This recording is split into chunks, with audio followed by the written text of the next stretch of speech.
Muy buenas tardes, mi nombre es Fanny Carolina Sánchez Suárez, estudiante de la especialización Neuropsicología en la Educación. Estoy cursando Anatomía y Fisiología del Sistema Nervioso. La unidad 1 estamos viendo neuroanatomía del sistema nervioso, las principales estructuras del sistema nervioso central, de las cuales estaré hablando sobre la corteza cerebral, tálamos y estructuras subcordinales, y obviamente del sistema nervioso central. El sistema nervioso se compone por dos sistemas básicamente, valga la redundancia, el sistema nervioso central y el sistema nervioso periférico. Como les hablé, voy a hablar sobre el sistema nervioso central. Está conformado por dos partes del el encéfalo y la médula espinal, las cuales se desempeñan como el centro del procesamiento y controlan todas las funciones del cuerpo. Dentro del encéfalo encontramos el cerebelo, tronco cerebral. Dentro de la médula espinal están las cinco partes: cervical, dorsal, lumbar, sacra y cocígea.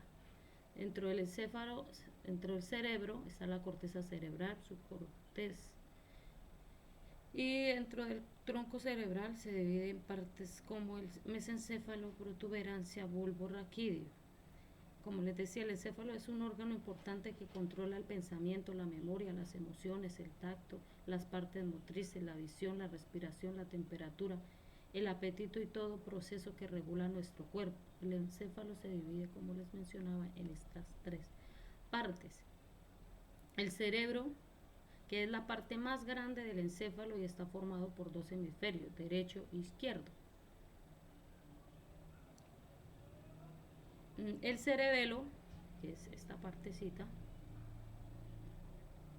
procesa información proveniente de otras áreas del cerebro, de la médula espinal, y los receptores sensoriales. Se sitúa en la parte posterior de la cabeza entre el cerebro y el tronco cerebral. Tronco cerebral y cerebro. Aquí está. Tronco cerebral es esta parte. Transmite señales entre el encéfalo y la médula espinal. El tronco cerebral conecta la médula espinal y centros del procesamiento superior del encéfalo. Dentro del tronco cerebral consta de tres estructuras, como lo había mencionado. El mesencéfalo, que conecta el cerebro y se conecta con el cerebro y se ubica en la parte de arriba del tronco cerebral, acá. Coordina los mensajes que llegan al cerebro y los que salen hacia la médula espinal. Eso hace el mesencéfalo.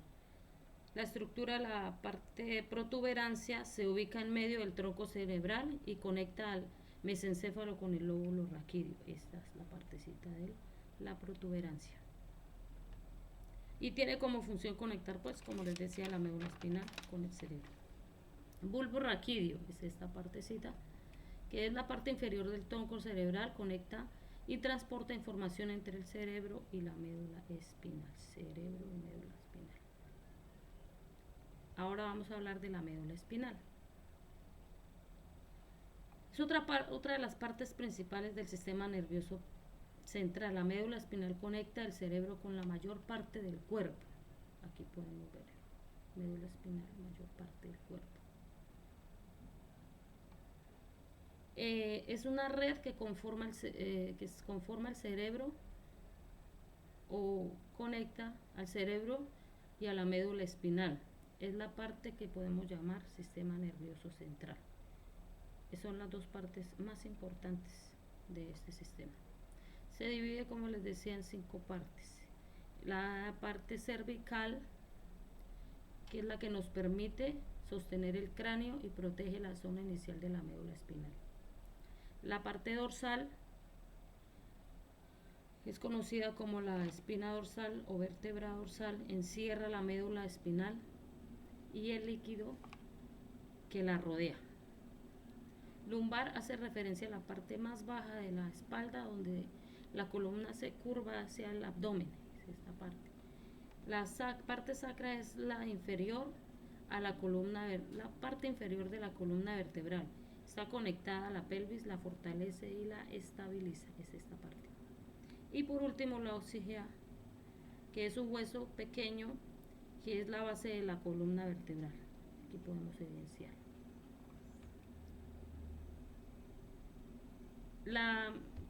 Bueno, ahora estaré hablando sobre la corteza cerebral. Dice, la corteza cerebral adquiere una excepcional importancia en neuropsicología, ya que sus áreas asociativas son la base de los procesos cognitivos superiores de la especie humana. Forma la cubierta exterior del cerebro, proporcionándole su característico aspecto gris. Como hablábamos, la corteza cerebral es la parte más grande del encéfalo, que se divide en hemisferio derecho y hemisferio izquierdo, y también está dividido por 4 lóbulos. El lóbulo frontal, que es la parte de adelante, que controla las funciones cognitivas y controla las actividades voluntarias, y se ubica, pues como les decía, en la parte del frente y superior de la corteza cerebral. Está el lóbulo parietal, que se ubica en la parte posterior o arriba del cerebro, procesa información relacionada con la temperatura, el gusto, el tacto y el movimiento. El lóbulo occipital, que se ubica en la parte posterior de la corteza cerebral y regula todo lo que tiene que ver con la visión. Está también el lóbulo temporal, que se encuentra en la parte inferior de ambos lados del cerebro, detrás de las sienes. Participa en el control de las emociones y la memoria a corto plazo. La corteza cerebral también está formada por diferentes capas que la protegen y cumplen funciones en el cerebro: molecular, granular externa, piramidal, granular interna, piramidal interna y fusiforme. Aquí la podemos evidenciar por los diferentes colores: molecular, granular externa, piramidal externa, granular interna, piramidal interna. Bueno, ahora hablaremos sobre los tálamos, que son también parte importante del sistema nervioso central. Cada mitad del cerebro contiene un tálamo, llamado antes tálamo dorsal, una masa grande ovoide y gris de núcleos. Su extremo posterior grande, el pulvinar, se extiende sobre los cuerpos geniculados, medial y lateral. Aquí lo podemos evidenciar. Ahí están los azulitos.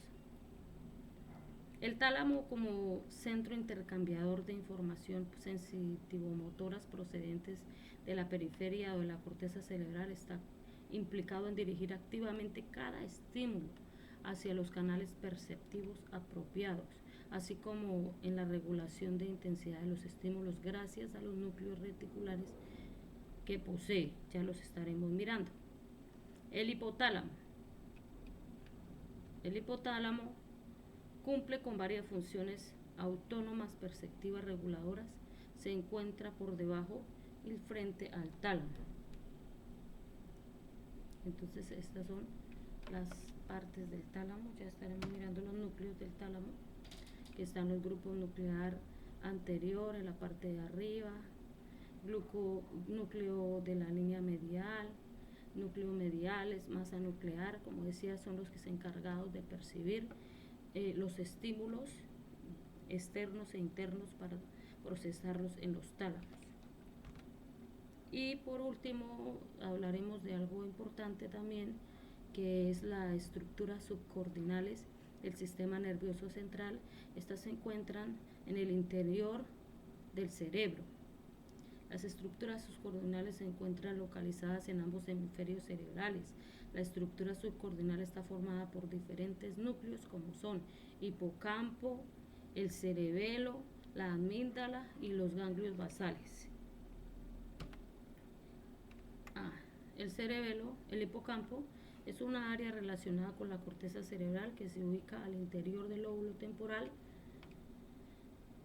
que se considera una invaginación de arquicorteza. Es una de las partes más importantes del sistema límbico. Cumple funciones en los procesos de la memoria. Esto hace el hipocampo. El cerebelo es Consiste en la corteza cerebelosa de sustancia blanca cerebelosa. El cerebelo está dividido en dos hemisferios simétricos conectados por el vermis, el arquicerebelo, que es el área del cerebro filogenéticamente más antigua. El paleocerebelo consiste en las proporciones anteriores de los hemisferios y del vermis anterior y posterior. Ya se dijo que se sitúa en la parte inferior del cerebro, pero que es muy importante porque es allí donde se procesa la información provenientes de otras áreas del cuerpo. Contribuye a movimientos uniformes y coordinados. Por último tenemos la amígdala, que es un complejo nuclear amigdalino. Es una masa de sustancia gris que descansa en el polo temporal medial entre el uncus y la circunvolución del hipocampo. Se sitúa justo antes de la punta anterior del sistema ventrículo lateral. Aquí no puedo mostrarla porque no sé qué pasó, pero aquí podemos ver la que está ya de azulito oscuro. Se relaciona con el sistema emocional del cerebro, la amígdala. Los ganglios basales, el término ganglios basales se refiere a masas de sustancia gris que se encuentran a profundidad dentro de los hemisferios cerebrales. Desde el punto de vista anatómico, los ganglios basales incluyen el núcleo caudado, el putamen y el glóbulo pálido, que son los circulitos que se ven ahí, y el ganglio es el más larguito, los ganglios basales. Los ganglios basales tienen función muy destacada en el control de los movimientos voluntarios, ya que intervienen en la programación y ejecución de los movimientos, facilitando su comienzo y su terminación y contribuyendo a regular su amplitud y su dirección. También tienen funciones cognitivas e intervienen en los comportamientos de las emociones y motivaciones y en la integración sensoriomotora. Entonces esto sería todo sobre el sistema nervioso central. Muchísimas gracias.